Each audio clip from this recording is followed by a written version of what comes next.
என் நெஞ்சில் குடியிருக்கும்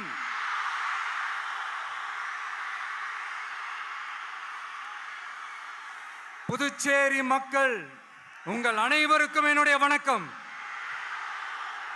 வணக்கம் வணக்கம். எல்லாரும் எப்படி இருக்கீங்க?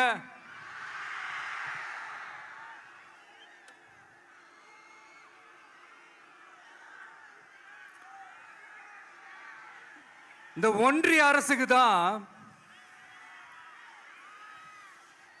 தமிழ்நாடு ஒரு தனி மாநிலம், புதுச்சேரி ஒரு தனி யூனியன் பிரதேசம்.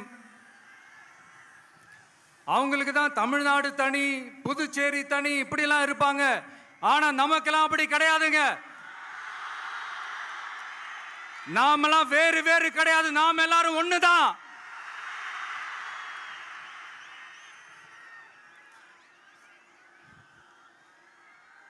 தமிழ்நாடும் புதுச்சேரியும் தனித்தனியாக இருந்தாலும் நாம் எல்லாரும் ஒண்ணுதான். நாம் எல்லாரும் சொந்தம் தான்.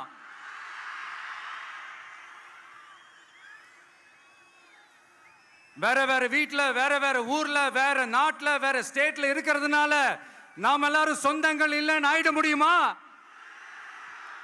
அது எப்படி முடியும்? இப்ப பாத்தீங்களா, ஒருத்தருக்கு ஒருத்தர் பார்த்துக்கும் போது அந்த பாச உணர்வு, அதுதாங்க. அது மட்டும்தான். அது இருந்துட்டாலே போதும், வேற எதுவுமே தேவையில்லை.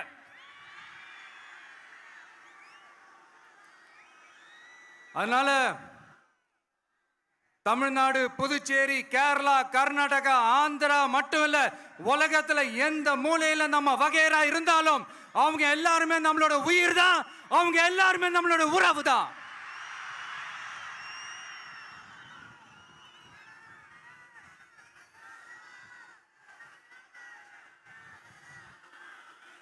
புதுச்சேரினாலே உடனே ஞாபகத்துக்கு வர்றது மணக்குள விநாயகர், அரவிந்தர் ஆசிரமம், வில்லியனூர் மாதான் சொல்லி இவங்க எல்லாரும் ஞாபகத்தில் வருவாங்க. அது மட்டும் இல்ல, மகாகவி பாரதியார் அவர்கள் இருந்த மண், பாவேந்தர் பாரதிதாசன் அவர்கள் பிறந்த மண். அது மாதிரி இன்னும் சிறப்புகளை அடுக்கிக்கிட்டே போலாம். ஆனா அரசியல்னு வந்துட்டா ஒரு முக்கியமான விஷயத்தை பத்தி நம்ம சொல்லியே ஆகணும். 1977 புரட்சி தலைவர் எம்ஜிஆர் அவர்கள் தமிழ்நாட்டில் ஆட்சி அமைச்சாங்க. ஆனா அதுக்கு முன்னாடியே 1974 இங்க புதுச்சேரியில அவங்களோட ஆட்சி அமைஞ்சது. அதனாலதான் அப்பவே சொன்னாங்க, நமக்காக வந்தவர் எம்ஜிஆர், அவரை தமிழ்நாட்டில் மிஸ் பண்ணிடாதீங்கன்னு நமக்கு அலர்ட் பண்ணதே புதுச்சேரி தான். அப்படிப்பட்ட புதுச்சேரியை நம்மளால மறக்க முடியுமா? அது மட்டும் இல்ல, இங்க இருக்கிற மக்கள் தமிழ்நாடு மாதிரியே புதுச்சேரி மக்களும் என்ன கிட்டத்தட்ட ஒரு 30 வருஷமா என்ன தாங்கி பிடிச்சுக்கிட்டு இருக்கிறீங்க.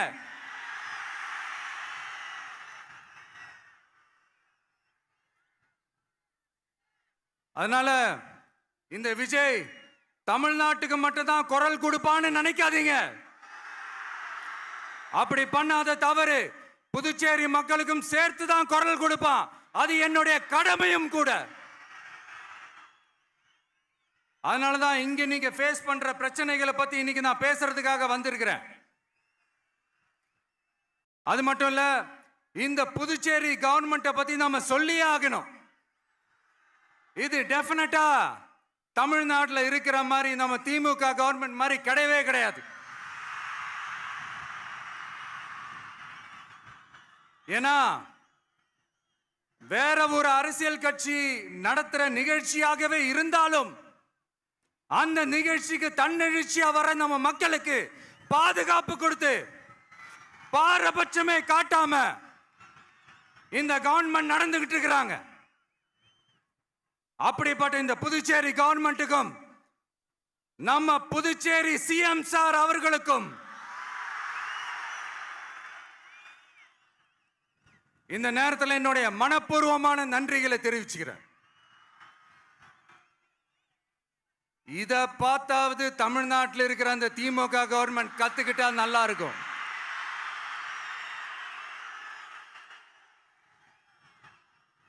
ஆனா அவங்க கத்துக்க மாட்டாங்க. பரவாயில்ல, வரப்போற எலெக்ஷன்ல 100% கத்துக்குவாங்க. அத நம்ம மக்கள் பார்த்துக்குவாங்க.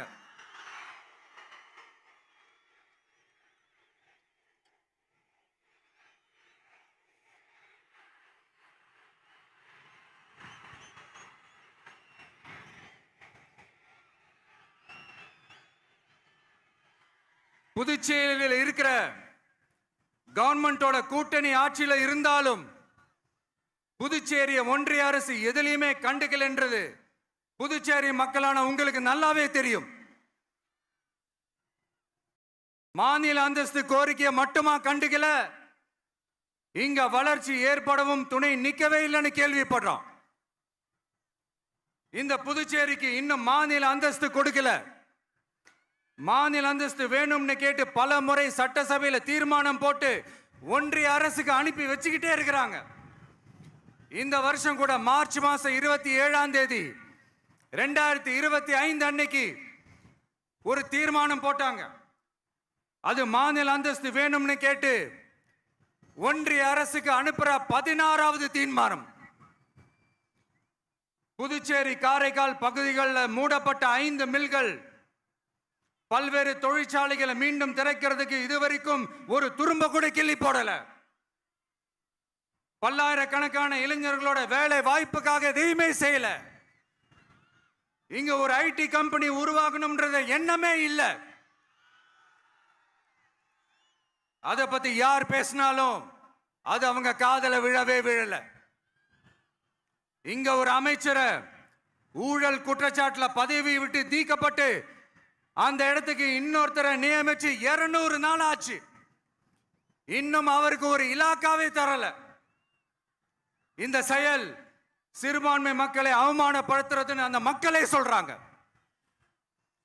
புதுச்சேரியோட முக்கிய அங்கமாக இருக்கிற காரைக்கால், மாகே, ஏனாம் பகுதிகளில் எல்லாம் முன்னேற்றமே இல்லைன்னு அந்த பகுதி மக்கள் சொல்லிக்கிட்டே இருக்கிறாங்க. குறிப்பா காவிரியோட கடைமடை பகுதியான காரைக்காலை மொத்தமா கைவிட்ட மாதிரி தான் இருக்குது. இது எல்லாமே முன்னேற்றம் அடையணும். டூரிஸ்ட் பிளேஸ் ஆன புதுச்சேரியில போதுமான அளவு பார்க்கிங் வசதி இல்ல, போதுமான அளவு கழிப்பறை வசதி இல்ல. இதெல்லாமே மேம்படுத்தணும். புதுச்சேரி கடலூர் மார்க்கமான ரயில் திட்டம் வேணும்ங்கிறது நீண்ட கால கோரிக்கை. புதுச்சேரி மக்களுக்கு ஒன்னே ஒண்ணுதான் சொல்லணும், இந்த திமுகவை நம்பாதீங்க. அவங்களுக்கு உங்களை நம்ப வச்சு ஏமாத்துறது தான் அவங்க வேலையே. நான் சொன்ன பல கோரிக்கைகளை எல்லாம் தீர்த்து வைக்கிறதுக்கு நம்ம புதுச்சேரி கவர்மெண்ட்டுக்கும் அதோட மக்கள் திட்டங்களுக்கும் ரொம்ப அக்கறையா உண்மையா துணை நிற்கிறோம். தமிழ்நாட்டை ஒதுக்குற மாதிரி புதுச்சேரியும் ஒதுக்க கூடாதுன்னு நாங்க கேட்டுக்கிறோம். கிட்டத்தட்ட 20 லட்சம் பேர் வாழ்ற யூனியன் பிரதேசமான புதுச்சேரி மத்திய நிதி குழுவில் இடம்பெறவில்லை. அதனால் மாநிலங்களுக்கான நிதி பகிர்தல் அடிப்படையிலும் யூனியன் பிரதேசங்களுக்கான நிதி பகிர்தல் அடிப்படையிலும் புதுச்சேரிக்கு நிதி ஒதுக்கப்படுவதில்லை. அதனால ஒவ்வொரு ஆண்டும் புதுச்சேரிக்கு தோராயமாகவே மத்திய அரசு நிதியை விடுவிக்கிறது. அந்த நிதியும் அரசு ஊழியர்களின் சம்பளம், ஓய்வூதிய தொகை உள்ளிட்ட திட்ட செலவுகளுக்கே சென்று விடுவதால் மீத தேவைக்கு வெளிச்சந்தையிலும் கடன் பத்திரங்களை கடன் வாங்குகிறது புதுச்சேரி. இந்த நிலைமை மாறணும்னா ஒரே வழி, மாநில அந்தஸ்து நம்ம புதுச்சேரி மக்களோட பல்லாண்டு கால கோரிக்கை. புதுச்சேரிக்கு போதுமான நிதி வரத்து இல்லாததுனால வெளியே கடன் வாங்க வேண்டியதா இருக்கு. புதுச்சேரியோட கடனை குறைச்சு தற்சார்பு பொருளாதாரத்தை வளர்த்தெடுக்க திட்டங்கள் வகுக்கப்பட வேண்டும். மாநில அந்தஸ்து வாங்கினா மட்டும் போதாது இல்லையா, தொழில் வளர்ச்சியும் தேவையாச்சே. புதுச்சேரி தென்னிந்தியாவின் முன்னணி இண்டஸ்ட்ரியல் ஹப்பாக மாற்ற எல்லா முயற்சிகளும் எடுக்க வேண்டும். இந்திய அளவில் ரேஷன் கடைகளே இல்லாத மாநிலம் புதுச்சேரி தான்.